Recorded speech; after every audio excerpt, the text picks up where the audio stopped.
مستشار تویی؟ سلام اینجایی؟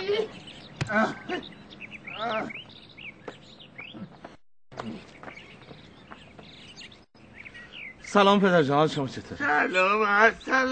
سلام اینجا چی کار میکنی؟ پدر بفرمایید، من امروز یکم حال ندارم، شما بفرمایید بریم.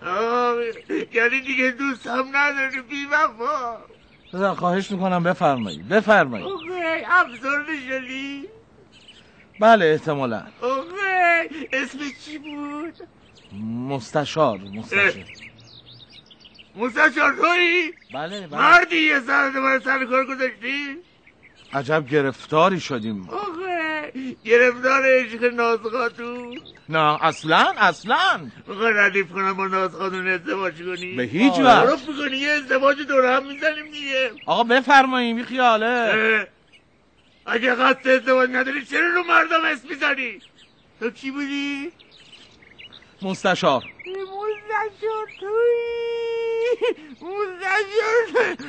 الان چی میخوای از من؟ میخوام تنهام بذاریم، میخوام از این دیوونه خونه فرار کنم، دست از سرم برداریم، بی خیال من بشین. میخوای بری زمان خودت؟ بله میخوام برم زمان خودم. خب من راهیت کنم بری؟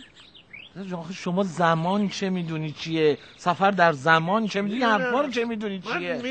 من میدونم من انقدر اومدم زمان تو، مگه زمان تو همون زمانی نیست کالسکه ها اسب ندارن ولی راه میرن؟ ما بهش میگیم ما ماشین.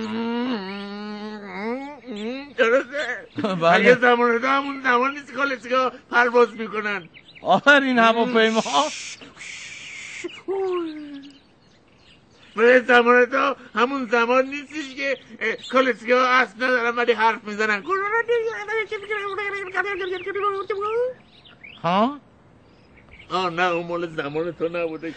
ببخشید یعنی پدر ببین منو، یعنی شما واقعا در زمان سفر میکنی؟ آخه چه جوری؟ تو چی بودی؟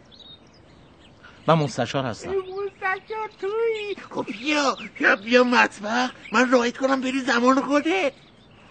همین امشب بیا من راهیت کنم بری.